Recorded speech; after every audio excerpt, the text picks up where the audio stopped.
Hello everyone, मेरा नाम साक्षी तोमर है और मैं आप सभी की बायोलॉजी एजुकेटर हूँ। मैं आज आप सभी को क्लोनिंग वेक्टर के बारे में बताने वाली हूँ।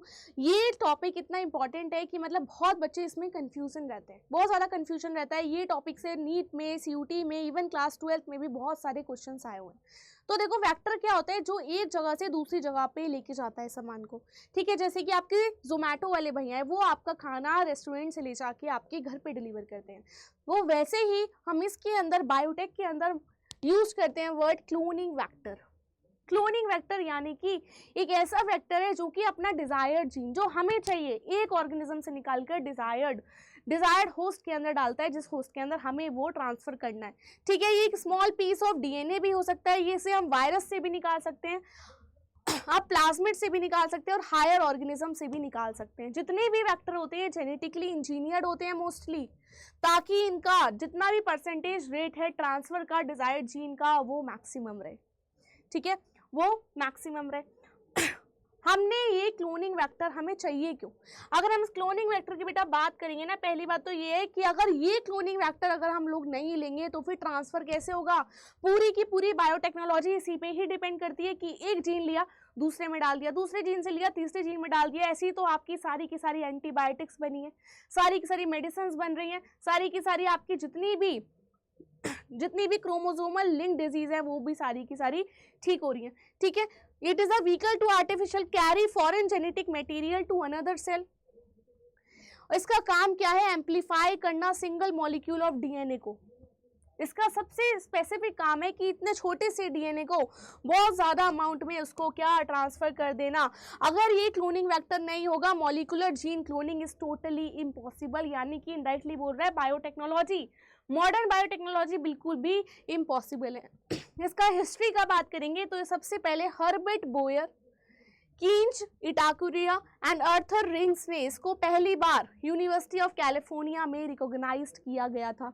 इसमें से अगर आप पहला आर्टिफिशियल या फिर मैन मेड वेक्टर की बात करोगे तो वो कौन सा है? 1977 के अंदर था, PBR 322, जो आपके बुक के अंदर लिखा हुआ है। The first vector design for cloning plasmid का नाम है PBR 322। इसी के बारे में आपकी NCERT मेंशन करती है। ये बहुत ज़्यादा स्मॉल होता है, यानी कि 4 KB से भी कम का साइज में होता है। ठीक है, इसकी फीचर्स क्या है? अगर हम कोई भी प्लाज्मिड बना रहे हैं या कोई भी वेक्टर बना रहे हैं, उसके अंदर 3 चीज़ें होनी चाहिए। पहला है ऑरिजिन ऑफ रेप्लिकेशन। आप ये देख रहे हो, ये प्लाज्मिड है, PBR 322 या कोई भी XYZ प्लाज्मिड है, इसके पास ऑरिजिन ऑफ रेप्लिकेशन होना चाहिए। ऑरिजिन ऑफ रेप्लिकेशन एक ऐसा पार्ट होता है प्लाज्मिड के अंदर जो कि मल्टीपल कॉपीज बना सकता है ऑटोनॉमसली, अपने आप ही इतने से डीएनए की मल्टीपल कॉपीज बना सके। ठीक है, जिसके अंदर स्पेसिफिक सीक्वेंस ऑफ न्यूक्लियोटाइड होता है फ्रॉम वेयर रेप्लिकेशन स्टार्ट्स होता है। यानी कि अगर स्पेसिफिक जीन है तो हम उसको यहाँ पे लगा के उसको रेप्लिकेशन कर सकते हैं। सेकेंड चीज, उसके पास क्लोनिंग साइट्स होनी चाहिए। ठीक है, जहाँ पे vector DNA can be digested and desired DNA can be inserted. यानी कि अगर आप मानो आपके पास ये प्लाज्मिड है और ठीक है, आपको इसके अंदर ऐड ऑन करना है ये वाला जीन, तो आपको इतना तो इसके लिए जगह बनानी पड़ेगी ना। ये कौन करेगा काम? ये करेगा क्लोनिंग साइट, ताकि इसको हटाकर और इसकी जगह पे फिट कर दिया जाए, इसकी जगह पर अपना डिजायर्ड जीन फिट कर दिया जाए। ये काम किसका है? क्लोनिंग वेक्टर का है। नेक्स्ट चीज, उसके पास होने चाहिए सेलेक्टेबल मार्कर। बेटा, सेलेक्टेबल मार्कर्स कुछ रेजिस्टेंस जीन होते हैं जो कि दिखाता है कि इसके पास ये वाला जीन मौजूद है या ये वाला नहीं है। अगर आप देखोगे इसके अंदर ही देख लो, इसके पास कुछ एंटीबायोटिक रेजिस्टेंस जीन है। अगर हम इस वाले प्लाज्मिड को फॉर एग्जांपल हमने एक सोल्यूशन के अंदर डाला, हम अगर इसको एक सोल्यूशन के अंदर डाल देंगे जिसके अंदर किसके सेल हैं? जिसके अंदर एम्प्लीसाइक्लिन का जीन है, एम्प्लीसाइक्लिन का बैक्टीरिया, उसके अंदर हमने प्लाज्मिड डाल दिया जिसके ऊपर क्या लगा हुआ है? पॉजिटिव लगा दिया, जिसके ऊपर एम्पिसिलिन का रेजिस्टेंस जीन है। तो ये क्या अलाइव रहेगा, जी जाएगा। लेकिन अगर हमने ये वाला जीन इसका निकाल दिया जो कि क्या था, जो कि एम्पिसिलिन रेजिस्टेंस जीन था, तो ये मर जाएगा, डेड हो जाएगा दूसरे वाले केस में। तो यही क्या बताता है कि सेलेक्टेबल इसमें मार्कर्स मौजूद होने चाहिए जो कि हमें एक जीन का प्रेजेंस बताता है, उसका वर्किंग बताता है।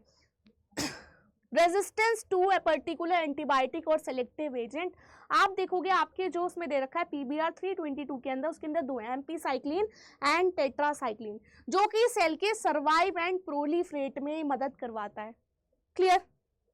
इसके बाद देखो, इसके बाद ये बहुत सारे वेक्टर्स हो सकते हैं। प्लाज्मिड भी वेक्टर का काम करता है, बैक्टीरियोफेज जैसे कि एग्रोबैक्टीरियम ट्यूमनीफेसिडिस एक क्या है, एक प्लांट्स के अंदर वेक्टर्स का काम करता है। ये देखो कॉस्मेट, ये कुछ एक्स्ट्रा है, आपको इतना देख लो, प्लाज्मिड है, बैक्टीरियोफेज है, ये सारे के सारे वेक्टर का काम करते हैं। लेकिन आपकी एनसीईआरटी किसका मेंशन करती है? प्लाज्मिड का। ठीक है, प्लाज्मिड एक सर्कुलर है, autosomal replicating circular double stranded DNA, chromosomal DNA है, सेल्फ रेप्लिकेटिंग है। ठीक है, आर्कियो या फिर ये किससे, यू बैक्टीरियोसिस को इसको क्या लिया जाता है, निकाला जाता है। इसके पास हाई कॉपी नंबर होते हैं। ठीक है, and high copy number is useful as it produce high yield of recombinant plasmid, high number of copies बना सकता है। ठीक है, फॉर एग्जाम्पल देखो PBR 322, PUC18, F plasmid, Col plasmid, ये सारे के सारे प्लाज्मिड के एग्जाम्पल हैं। और आपका ये वाला डायग्राम तो ये समझ लो मोस्ट इंपॉर्टेंट डायग्राम है आपके बोर्ड के पर्सपेक्टिव से भी, CUT से भी एंड नीट से भी, है ना। ये से बहुत सारे क्वेश्चन आ रहे हैं। देखो ये एम्पिसिलिन रेजिस्टेंस है, यहाँ पे टेट्रासिलिन रेजिस्टेंस है, ये देखो ई कोरा है, बैम HI। तो आप PBR 322 की बात करोगे बेटा, तो ये इसका नॉमेनक्लेचर कैसे हुआ? पहले तो P फॉर क्या है? प्लाज्मिड है, B फॉर क्या है? बोयर्स है, बोयर्स, एंड R फॉर क्या है इसमें? रोड्रिग्यूज। ये दोनों साइंटिस्ट हैं जिन्होंने इसको क्या करा है, बनाया है। एंड 322 एक लेबोरेटरी का नाम है जिसके अंदर ये बना था। ठीक है, जिसके अंदर ये आइसोलेट किया गया था। ये बहुत इंपॉर्टेंट डायग्राम है और इससे बहुत सारे क्या है क्वेश्चंस हर बार आए हुए हैं।